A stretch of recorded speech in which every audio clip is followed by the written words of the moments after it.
Al-Iman TV, sarana penyubur keimanan.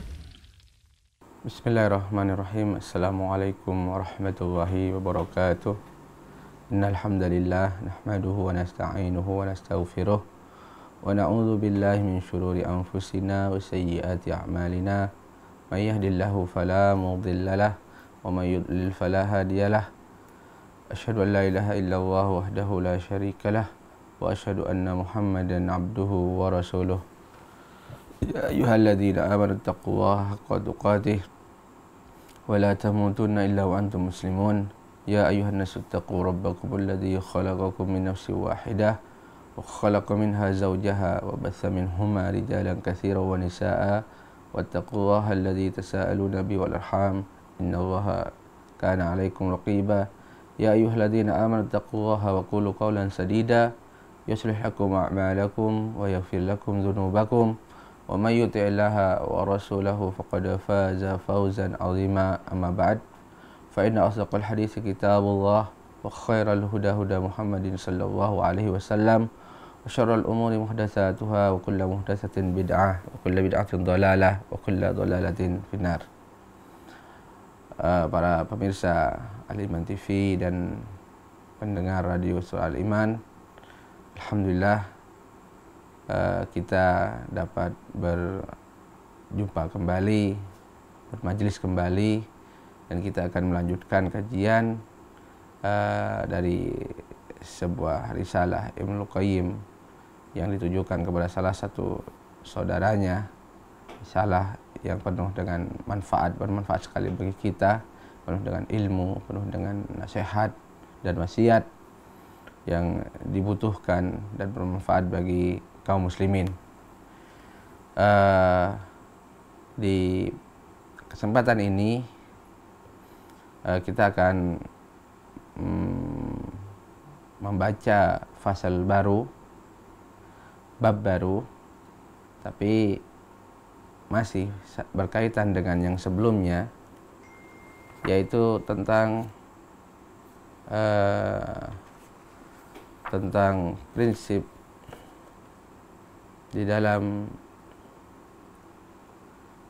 hidup, di mana setiap manusia, bahkan setiap yang hidup itu berusaha untuk mendapatkan kebaikan serta berusaha agar selamat dari segala keburukan, dan bahwasanya itu tidak akan didapatkan kecuali dengan mewujudkan 6 perkara. Yang keenamnya tadi berporos pada 2 hal, yaitu ilmu dan amal. Adapun ilmu yaitu mengilmui, mengetahui apa itu kebahagiaan yang sebenarnya serta mengetahui jalan untuk menggapainya, dan mengetahui mudarat yang dapat merusak kebahagiaan tersebut, serta mengetahui jalan-jalan atau sebab-sebab yang dapat menjerumuskannya kepada keburukan tersebut. Adapun dari sisi amal, yaitu berusaha, yaitu mengamalkan, melakukan melalui melakukan sebab-sebab yang dapat menyampaikannya kepada kebahagiaannya, serta menjauhi apa saja yang itu sebab yang dapat menjerumuskan ke dalam keburukan yang dapat merusak kehidupannya, Nah, berkaitan dengan hal tersebut, kemudian Ibnu Qayyim menjelaskan, "Idza arafta hadhil muqaddimah," bila Anda sudah mengetahui pembukaan ini, yaitu kaitan dengan hal tadi, "Falladzatu tamah wal farah was surur wa tibul 'aish wan na'im innama huwa fi ma'rifatillah wa tauhidihi wal uns bihi wasyauq ila liqaihi wa ijtima'ul qalbi wal hammi alaih." Maka ketahuilah bahwasannya kebahagiaan yang sempurna itu, kesenangan, kegembiraan, serta kehidupan yang baik, kenikmatan, semuanya itu tak lain terdapat dalam mengenal Allah, dalam mentauhidkannya, serta merasa nyaman dengan Allah dan rindu untuk bertemu dengannya, serta berkumpulnya hati dan kepentingan hanya untuknya, yaitu untuk mendapatkan ridho Allah Subhanahu wa ta'ala. Di sini Ibnu Qayyim memulai penjelasannya untuk menjelaskan tentang kebahagiaan yang sebenarnya. Di awal dijelaskan bahwasannya setiap manusia, bahkan setiap yang hidup itu akan berusaha untuk meraih kebahagiaannya. Tujuannya adalah untuk kebahagiaan hidupnya. Nah, mereka ini adalah hal yang disepakati oleh semuanya. Hanya saja mereka berbeda pandangan mengenai hakikat kebahagiaan tersebut. Ada yang menganggap kebahagiaan tersebut ada pada harta yang melimpah, ada yang menganggap kebahagiaan itu berada atau terdapat dalam jabatan yang tinggi dan lain sebagainya. Maka di sini Ibnu Qayyim menjelaskan tentang hakikat kebahagiaan sebenarnya itu. Kata Ibnu Qayyim, maka ketahuilah bahwasanya kebahagiaan yang sempurna itu, kelezatan yang sempurna itu, ini juga sebenarnya isyarat bahwasanya di dunia ini ada lezat, ada kenikmatan, kelezatan, kebahagiaan, namun kurang, tidak sempurna.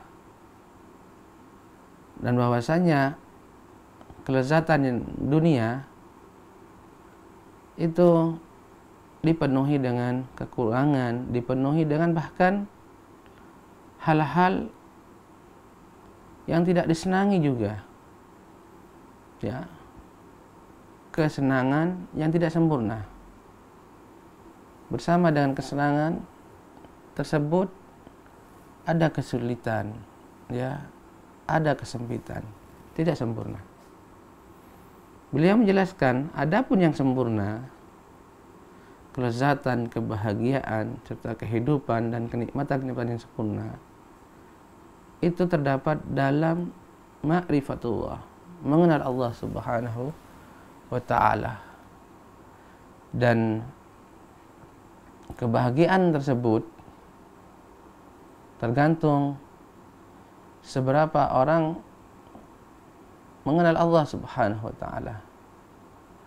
Semakin dia mengenal Allah Subhanahu wa ta'ala, maka hatinya akan semakin merasakan kelezatan tersebut. Semakin besar pula kebahagiaan dan ketenangan hidupnya, yaitu manakala dia semakin mengenal Allah Subhanahu wa ta'ala. Dia mengenal Allah melalui apa yang Allah beritakan dari nama-namanya dan sifat-sifatnya yang mulia, yang tinggi. Wa tauhidihi, dan hal tersebut juga terdapat dalam mengesahkan Allah Subhanahu wa ta'ala, dalam mengesahkan Allah Subhanahu wa ta'ala. dalam mentauhidkan Allah Subhanahu wa ta'ala. Semakin seorang hamba itu mentauhidkan Allah, semakin kuat menancap tauhid di hatinya, maka dia akan semakin merasakan kebahagiaan tersebut. Ya, karena kebahagiaan itu di hati. Sementara hati itu dia butuh untuk mentauhidkan Allah Subhanahu wa ta'ala. Ya. Dan merasa dekat dengan Allah serta rindu untuk bertemu dengan Allah Subhanahu wa ta'ala. Seorang yang mentauhidkan Allah Subhanahu wa ta'ala, maka dia akan merasakan dekat kepada Allah. Ya, merasa tenang bila dekat dengan Allah Ta'ala, serta akan rindu untuk bertemu dengan Allah Subhanahu wa ta'ala. Hati ini akan semakin rindu untuk bertemu dengan Allah Subhanahu wa ta'ala. Makanya Allah Subhanahu wa ta'ala berfirman, faman kana yarju liqa'a rabbih falyamal amalan salihan wa la yusyrik bi ibadatihi ahada. Barang siapa yang berharap pertemuan dengan Allah, itu rindu bertemu dengan Allah Subhanahu wa ta'ala, maka hendaklah dia beramal dengan amal soleh dan tidak menyekutukan Allah dengan sesuatu apapun. Jadi dengan tauhid dia akan rindu kepada Allah. Maka semakin tauhid itu menancap, maka dia akan semakin rindu kepada Allah. Dan rindu kepada Allah ini adalah sesuatu yang sangat agung. Sesuatu yang sangat agung sekali. Sesuatu yang sangat berharga. Manakala hati merindukan pertemuan dengan Allah Subhanahu wa ta'ala. Makanya Rasul sallallahu alaihi wasallam sering mengulang-ulang berdoa kepada Allah untuk agar diberikan rasa rindu kepadanya, agar diberikan hati yang selalu rindu kepada Allah. Allahumma inni as'aluka an-nadhar ila wajhik wasyauq ila liqa'ik. Ya Allah, kata Nabi SAW sering mengulang doa ini, ya Allah, aku mohon kepadamu untuk dapat melihat wajahmu dan agar rindu untuk bertemu denganmu. Subhanallah. Ini permohonan yang sangat besar sekali. Yang pertama, memohon kepada Allah dapat melihat wajah Allah. Dan ini adalah nikmat yang paling sempurna yang dikaruniakan oleh Allah kepada penduduk surga. Yaitu manakala Allah Subhanahu wa ta'ala mengkaruniakan kepada hambanya sehingga dapat melihat wajahnya di surga. Ini nikmat yang paling sempurna, nikmat yang paling agung yang diberikan oleh Allah, yang dengannya Allah memuliakan penduduk surga. Dan begitu juga rindu untuk bertemu dengan Allah. Ini juga karunia yang besar. Tidaklah Nabi SAW meminta sesuatu, apalagi dibarengkan, disandingkan dengan permohonannya untuk dapat melihat wajah Allah, menunjukkan hal ini juga hal yang penting, yaitu hati rindu untuk bertemu dengan Allah Subhanahu wa ta'ala. Dan ini tidak akan terjadi kecuali manakala seorang itu mengenal Allah Subhanahu wa ta'ala, mengenal Allah Subhanahu wa ta'ala, mencintai Allah, maka akan lahir dan akan tumbuh subur itu rasa rindu untuk bertemu dengan Allah Subhanahu wa ta'ala. Hati yang mengenal Allah, ya kan, Semakin dia mengenal Allah, maka dia akan semakin cinta kepada Allah. Ya, kemudian mentauhidkan Allah Subhanahu wa taala, di mana dengan dia mengenal Allah, dia akan semakin mentauhidkan Allah, semakin mantap tauhidnya. Akhirnya rindunya pun untuk bertemu Allah Subhanahu wa taala semakin kuat, ya, semakin kuat sekali rindu. Kemudian kata Ibnu Qayyim, wajtimaul qalb wal ham alaih, dan berkumpulnya hati, ya, berkumpulnya hati serta kepentingan yaitu kepadanya, yaitu untuk Allah, untuk mendapatkan ridho Allah Subhanahu wa taala. Jadi hidupnya di dunia, kepentingannya hanya untuk mencari ridho Allah Subhanahu wa taala, satu. Jadi kepentingannya satu, untuk Allah, ya, untuk mendapatkan cinta Allah, untuk mendapatkan ridha Allah Subhanahu wa taala. Ini hakikat kebahagiaan. Ada di sini kebahagiaan itu. Kebahagiaan itu ada manakala kepentingan kita, hati kita ini menjadi satu tujuannya. Fokus tujuannya, tujuan utamanya adalah mencari ridha Allah Subhanahu wa taala untuk kehidupan akhirat, untuk mendapatkan surganya Allah Subhanahu wa taala, untuk meraih ridhonya Allah Subhanahu wa taala. Di sini kebahagiaan yang sebenarnya. Ini kebahagiaan yang sempurna. Dan ini tidak dapat kecuali dengan seorang mengenal Allah, mencintai Allah Subhanahu wa taala, sehingga dia akan mentaati perintah-perintahnya, mentauhidkan Allah Subhanahu wa taala. Makanya Allah Subhanahu wa taala berfirman, "Man amila salihan min dzakarin wa unsa wa huwa mu'min falanuhyiyannahu hayatan thayyibah." Barang siapa yang melakukan amal-amal soleh, baik laki-laki ataupun perempuan, dan dia orang yang beriman kepada Allah. Jadi amal solehnya dikerjakan karena dasar iman, karena dasar cinta, karena dia mengenal Allah Subhanahu wa taala, karena berharap ridhanya, berharap surganya, berharap rahmatnya, berharap pertemuan dengannya, karena rindunya kepada Allah, rindu untuk bertemu dengan Allah Subhanahu wa taala, dan takut dari siksanya, takut kemurkaannya.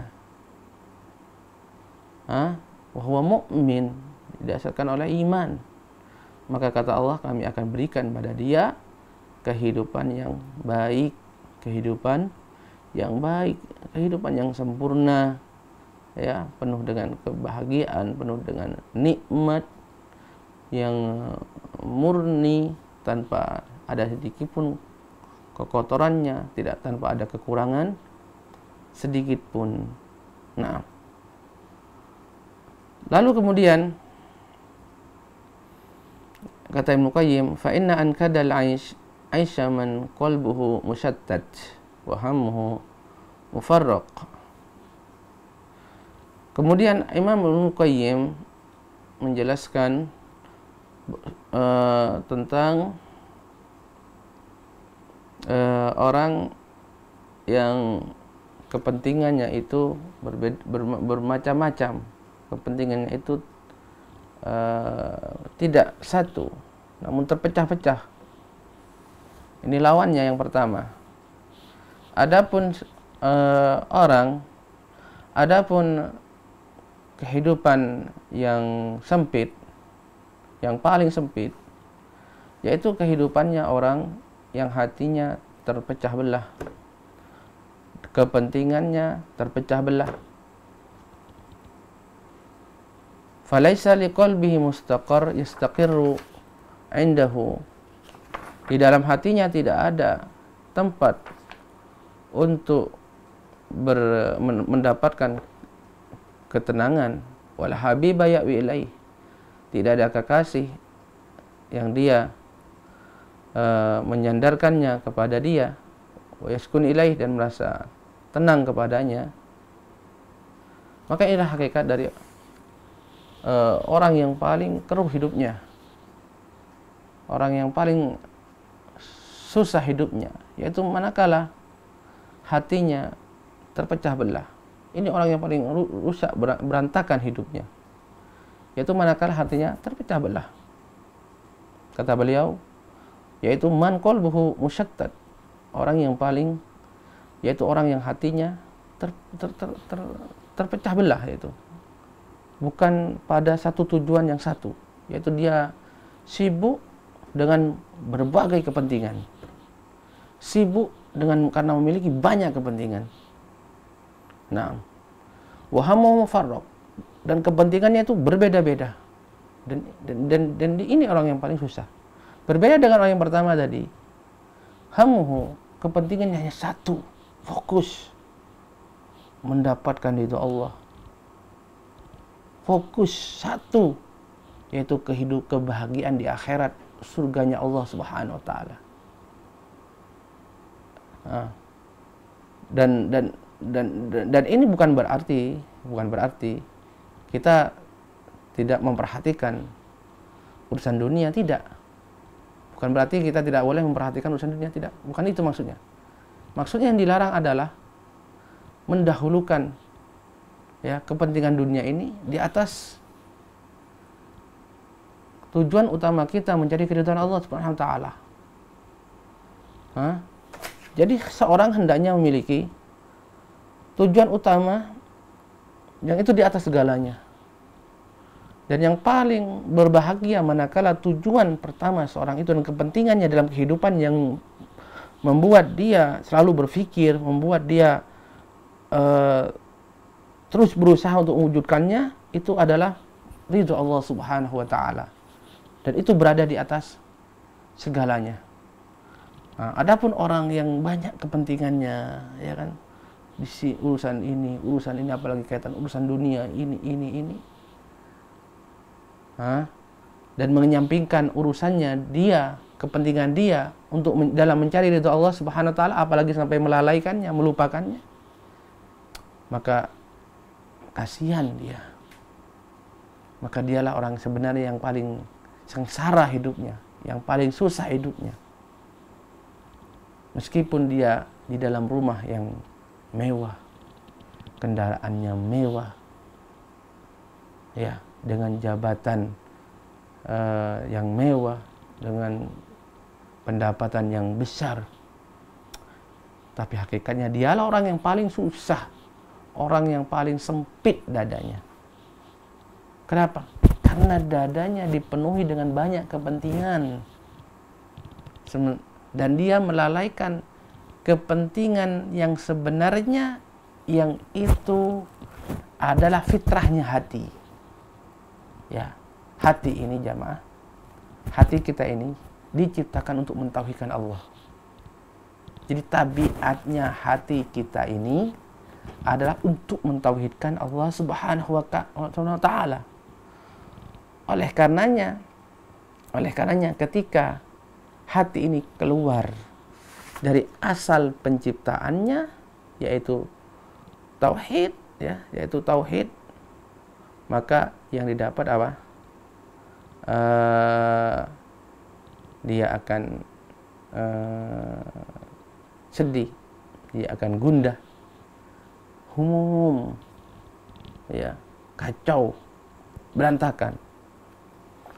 Dan keberantakannya nih, kekacauannya ini tergantung kadar jauhnya dia dari tujuan utama diciptakan hati tersebut. Karena memang hati ini didesain, diciptakan untuk mentauhidkan Allah SWT. Ini seperti yang dikatakan oleh Ibnu Taimiyah, ya, gurunya penulis kitab ini, Ibnu Qayyim, innal qalba khuliqa li tauhidillah fa idza kharajal qalb an hadza qalaq wa tarab. Sesungguhnya hati itu diciptakan untuk mentauhidkan Allah. Maka apabila hati ini keluar dari tujuannya ini, keluar dari mentauhidkan Allah, maka hati ini akan gundah, hati ini akan goncang. Hati ini akan goncang. Dan bahwasanya butuhnya hati kepada tauhid itu sangat urgen sekali. Seperti butuhnya ikan kepada air. Kepada air. Nah, ikan ketika dikeluarkan dari air, maka dia akan goncang. Ya, dia akan goncang. Begitu juga dengan hati ketika keluar dari tauhid, maka hati ini akan goncang, akan gundah, akan sedih. Nah, akan sedih. Dan benar sekali bahwasanya kegoncangan hati yang paling dahsyat itu manakala menjadikan banyak Tuhan, banyak sembahan bersama Allah Subhanahu wa taala. Manakala ada sesembahan lain selain Allah Subhanahu wa taala. Manakala ada keyakinan bahwasanya di sana ada yang berhak disembah bersama Allah Subhanahu wa taala. Manakala ada di sana ya yang dapat memberi manfaat atau mudarat selain Allah Subhanahu wa taala, maka hati akan goncang. Hati akan sedih. Nah, oleh karenanya seorang benar-benar memperhatikan masalah ini, dia harus tahu bahwasanya kelezatan yang sempurna, kebahagiaan yang sebenarnya, kehidupan yang baik yang sesungguhnya itu terdapat dalam kita mengenal Allah, kita mencintai Allah, kita mentauhidkan Allah Subhanahu wa taala, dan cinta kita dengan cinta yang besar di atas segalanya. Ya. Kemudian hati ini memiliki kepentingan yang satu, menyatu kepentingannya, yaitu mencari ridho Allah Subhanahu wa taala. Jadi sehingga semua sarana wasilah untuk mendekatkan diri kepada Allah, untuk menggapai ridho Allah, dia gunakan. Baik yang sifat-sifat yang sifatnya syar'iyah ataupun yang sifatnya yaitu hal-hal kebiasaan sehari-hari. Dia lakukan semua itu untuk satu tujuan, menggapai ridha Allah Subhanahu wa taala. Selalu berhati-hati dalam berucap, selalu berhati-hati dalam berbuat. Apakah ini diridhai oleh Allah ataukah dimurkai oleh Allah Subhanahu wa taala? Maka dia tidak peduli, selama itu diridhai oleh Allah Subhanahu wa taala, dia berangkat. Karena ridha Allah, karena hatinya nyatu, bersatu. Satu tujuannya, satu kepentingannya adalah mencari ridha Allah Subhanahu wa taala. Jadi tidak ada nilainya ketika ada kecondongan untuk mencari ridha manusia. Tidak ada nilainya bagi dia ketika muncul kepentingan, kaitan, keinginan untuk dipuji oleh manusia. Tidak ada nilainya bagi dia manakala hatinya menyatu untuk mencapai ridhonya Allah Subhanahu wa taala. Nah, ini kemudian Al-Imam Al-Qayyim mengatakan kama afsahal qail an dzalika biqaulihi, ini sebagaimana yang dikatakan wa ma dzaqa ta'mal 'aishi man lam yakun lahu habibun ilaihi yatma'innu wa yaskun. Dan sungguh tidak akan merasakan lezatnya hidup orang yang tidak memiliki kekasih, ya, kekasih yang dia cintai, dan dia merasa tenang, merasa tentram kepada kekasih tersebut. Ini kaitan dengan penjelasan tadi Ibnu Qayyim, ketika hati itu tidak memiliki kekasih, yaitu Allah Subhanahu wa taala, yang kekasih yang sebenarnya, yang hendaknya dia cintai, kemudian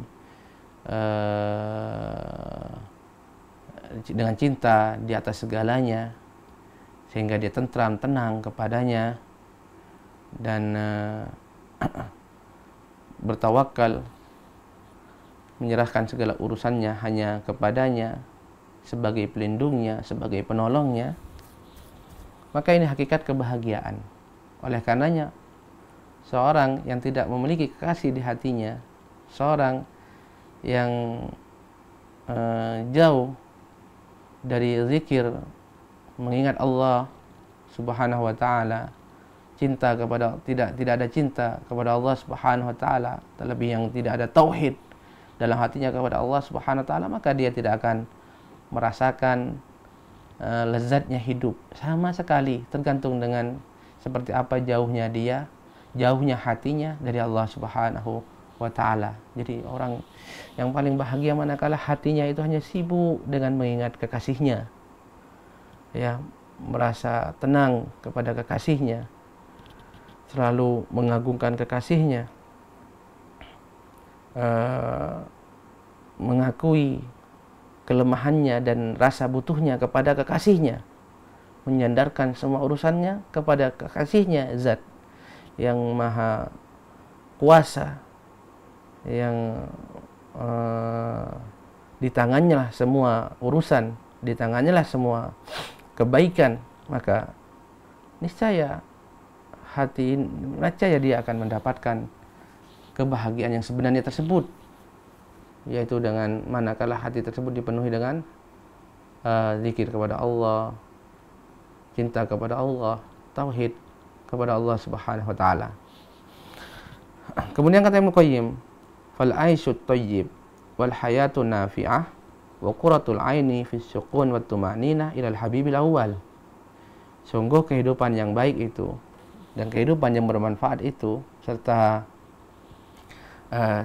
sejuknya pandangan adalah terdapat pada ketenangan, ketentraman kepada kekasih yang pertama, kepada kasih pertama Subhanahu wa ta'ala, kepada kasih yang pertama yaitu Allah Subhanahu wa ta'ala. Jadikan ketenangan kita, ketenangan hati, ketentraman hati itu kepada Allah Subhanahu wa ta'ala, dengan tawakal, dengan rasa takut, dengan rasa cinta, ya kan, pasrahnya hati kita, pasrahnya hati kita dalam segala urusan kita hanya kepada Allah Subhanahu wa taala. Disitulah hidup yang bahagia itu, disitulah hidup yang tenang, yang tentram itu. Jadi pada kekasih pertama, walau tanaqqalal qalbu fil mahbubat kulliha lam yaskun wa lam yatma'in la syai'in minha. Seandainya hati ini berpindah-pindah kepada beberapa yang dicintainya, maka semua itu hati ini tidak akan merasakan tenang, tidak akan merasa tentram kepada satu pun dari hal-hal yang dicintai tadi. Wala taqurru bihi ainuh, dan pandangannya tidak akan merasakan kesejukan, tidak akan merasakan sejuk, tidak akan merasakan nyaman. Hatta yatma'in ila ilahihi wa rabbihi wa waliyihi alladzi laisa lahu min dunihi wali wala syafi wala gina lahu an tarfata ain. Dan sehingga dia akan merasakan ketentramannya, ketenangannya kepada sesembahannya, kepada Rabb-nya, kepada penolongnya yang tidak ada selainnya penolong, tidak ada yang selainnya pelindung, dan ketergantungannya kepadanya, dan dia tidak bisa lepas darinya, tidak kecuali hanya bergantung kepadanya meskipun itu hanya sekejap mata. Jadi ini hakikatnya saudaraku rahimani wa rahimakumullah. Memang hati ini akan merasakan tenang, merasakan tentram, ya, manakala dipenuhi dengan zikir kepada Allah, kepada zat yang dicintainya dengan cinta melebihi segalanya, ya kan, merasa butuh, ketergantungannya hanya kepada Allah Subhanahu wa taala, bahwasanya dia bergantung kepada Allah dalam segala urusan, dalam setiap saatnya, bahkan setiap detiknya, setiap saatnya, meskipun hanya sekejap mata. Dia tahu, hati ini tahu, mengakui bahwasanya dia butuh kepada kekasihnya ini, tidak bisa berpisah dengannya, tidak bisa libur untuk mengingatnya, tidak ada cuti untuk selalu dekat dengannya. Maka disitulah hakikat dari kebahagiaan, hakikat dari ketenangan dan ketentraman hidup seseorang. Hal ini kata Muqayyim, kama qalal qail, ini seperti yang dikatakan oleh seorang penyair. Naqil fuadaka haitsu syi'ta minal hawa, mal hubbu illa lil habibil awwali. Pindahkanlah hatimu kemana saja kamu mau. Mal hubbu illa lil habibil awwali. Tidaklah cinta yang sebenarnya itu kecuali hanya cinta kepada kekasih yang pertama, yaitu Allah Subhanahu wa ta'ala. Allah Subhanahu wa ta'ala. Inilah cinta yang sebenarnya. Inilah yang cinta yang di atas segalanya, bahkan melebihi kepada diri kita sendiri, kepada orang tua kita, kepada istri dan anak-anak kita. Kam manzilin fil ardi ya'lafuhul fata wa haninuhu abadan li awwali manzili. Berapa banyak rumah di muka bumi ini yang telah didatangi oleh hamba, dia berpindah-pindah dari rumah satu dengan rumah kedua, rumah ketiga oleh pemuda ini, tetapi kerinduannya selamanya hanya kepada rumah pertama, hanya kepada rumah pertama. Jadi hakikatnya, ya, seandainya seorang ini hati kita, ya. Jadi setelah dijelaskan bahwasanya hati ini cintanya hanya kepada kekasih yang pertama, Allah Jalla wa'ala, beliau gambarkan di sini bahwasanya sebagaimana seorang pemuda yang berpindah dari situ rumah, dari rumah ini, rumah itu, tinggal di rumah ini, tinggal di rumah itu, dan seterusnya. Meskipun dia berpindah-pindah seperti itu, dari rumah ke rumah, dia miliki rumah ini, rumah itu, sesungguhnya kerinduannya yang sebenarnya itu hanya pada rumah pertama, selama-lamanya pada rumah yang pertama. Dan ini benar sekali, karena rumah pertama untuk manusia, untuk anak Adam, yaitu rumah yang ditinggali bapaknya yang pertama kali, yaitu surga. Maka kerinduan yang sebenarnya, ya kan, kerinduan yang seharusnya kita tumbuhkan dalam hati kita adalah kerinduan kepada rumah kita yang pertama, kepada surganya Allah Subhanahu wa ta'ala. Maka jangan sampai dunia ini, ya, kegemerlapannya, ya, nikmatnya, kelezatan dari dunia ini kemudian melalaikan kita dari rindu ini. Maka suburkan rindu ini, hidupkan dan suburkan, pupuk sehingga berkembang rasa rindu kepada surga, rasa harap kepada surga, sehingga ini akan mendorong kita, ya, untuk bersungguh-sungguh bagaimana bisa menggapai dan segera bertemu dengan kekasih kita ini, menumpahkan rasa rindu ini. Seorang yang benar-benar rindu kepada kekasih, ya, rindu dengan yang sebenarnya, maka dia tidak akan tenang berada di negeri orang. Dia tidak akan pernah merasa tentram berada di negeri asing. Di sana dia bekerja, di sana dia berusaha, tetapi hatinya ada di rumah pertama, ada pada kekasih yang dirindunya, sehingga semua usaha yang dikerjakannya, ya, kesungguhan dari semua kesungguhan yang dia lakukan di sana itu untuk mewujudkan agar segera untuk bertemu dengan yang dirindukannya, untuk kekasih yang telah dia rindukan, bukan terlena di sana, ya, bukan kemudian lalai di sana, bahkan sampai hilang rasa rindu kepada kekasih pertamanya. Begitu hakikatnya. Jadi seorang muslim itu, manusia itu, ya, yang anaknya Nabi Adam, rumah pertama kita itu adalah surga. Maka seharusnya rindu kita itu kepada surga. rindu kita bersurga. Kalau tidak ada rasa rindu di hati kita kepada surga, menunjukkan ada masalah di hati kita. Ada masalah di hati kita. Bisa jadi masalahnya adalah karena kebodohan, bisa juga karena syahwat.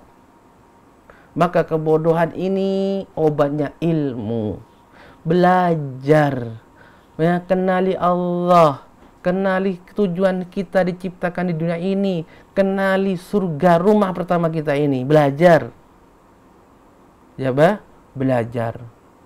Tapi kadang-kadang orang sudah tahu surga itu apa, neraka itu apa, tahu. Tapi masih banyak yang lalai, banyak yang lupa, ya, banyak yang lupa karena syahwat. Karena syahwat menghalanginya. Maka seperti pembahasan yang sebelumnya, bila syahwat menghalangi, maka hadirkan. Ya, pertama cinta yang besar kepada kekasih kita.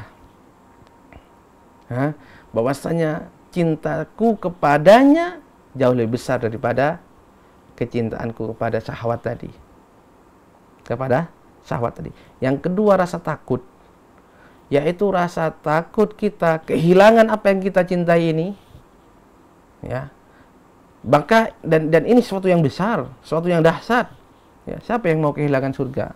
Bagi yang tahu tentang surga, kenikmatannya, dan kalau tidak ada surga itu nanti neraka. Kalau orang yang tahu ini, tentunya hadirkan rasa takut, jangan sampai kita kelewatan, tidak mendapatkan bagian dari surga. Sehingga apabila dia tumbuh, maka akan mengalahkan rasa takut dia kelewatan, tidak merasakan syahwat tadi. Maka hadirkan yang seperti ini.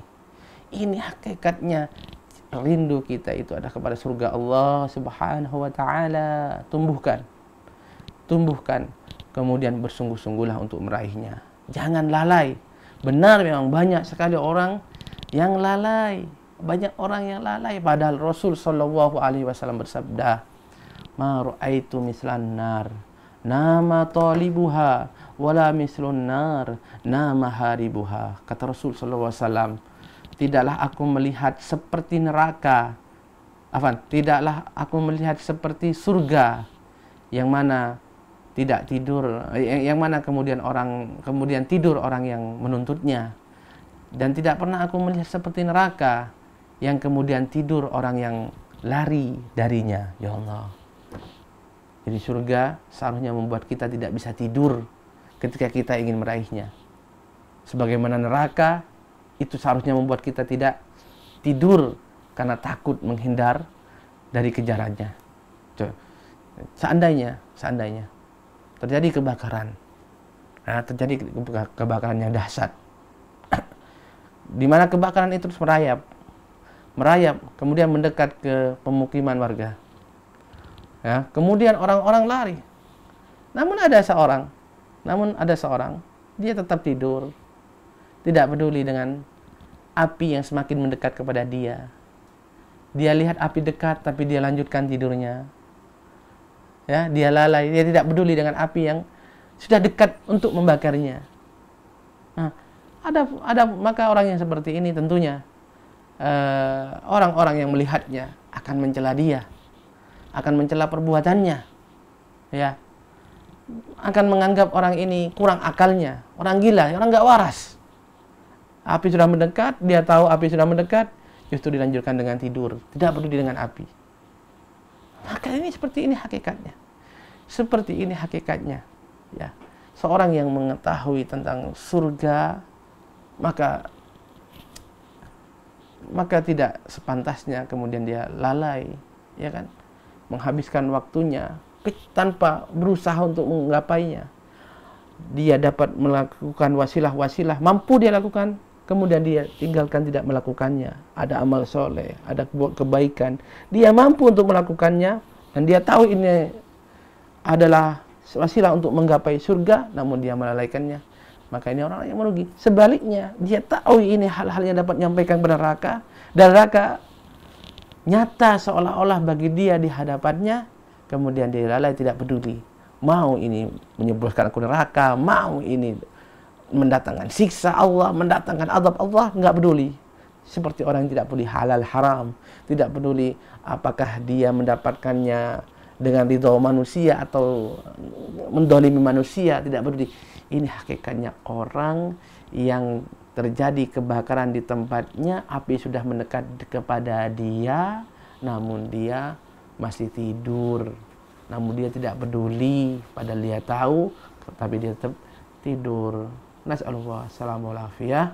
Ini mungkin yang bisa disampaikan dalam kesempatan ini. Insyaallah pembahasan ini akan dilanjutkan pada kesempatan yang lain biidznillah taala.